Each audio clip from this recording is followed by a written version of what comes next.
We all have a negotiation style.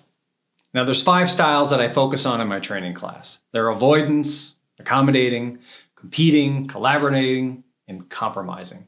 But the style I want to focus on today is accommodating.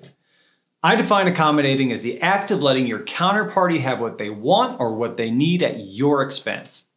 For many negotiators, allowing the other side to get what they want without an equivalent trade is crazy talk. However, sometimes you need to lose the battle so that you can win the war. And I learned this lesson the hard way. Today, I'm going to share a personal story with you. Years ago, when I was VP of Global Sales at one of our major customers was insisting on a significant price reduction based on a should-cost teardown analysis they did of one of our products. Now, we had tens of millions of dollars with this customer. They were our biggest customer. And before they approached us, they spent a considerable amount of time understanding our cost buildup. This allowed them to determine what our gross margin was, or at least what they thought it was. And of course, they thought it was too high. In parallel, they also spent several months identifying other qualified suppliers who would be more than happy to sell to them at the price they wanted to pay.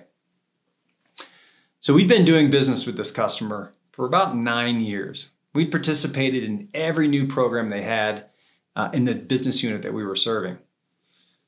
You know, it sounds crazy now, but no one in our company could imagine they could replace us with another supplier. The truth is, we were a little arrogant and we couldn't see the obvious. Also, there were some external forces that I can't go into right now that were preventing us from lowering prices. But rather than accommodating their request, we decided to give them a small cost reduction that was really only a fraction of what they were asking for. We just couldn't imagine them walking away from us. But that's exactly what happened. They called our bluff. They took tens of millions of dollars worth of business away from us over a 12-month period.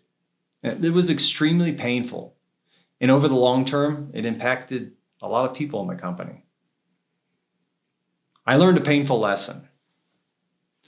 We should have accommodated their request on price reduction so that we could have continued to participate in their business over the long term.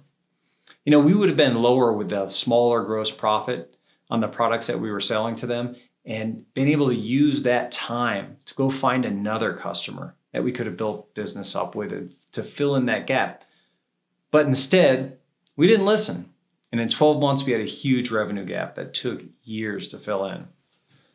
So when you're dealing with a counterparty who has a strong alternative to doing business with you, you may need to lose the battle in order to win the war. So please consider accommodating them.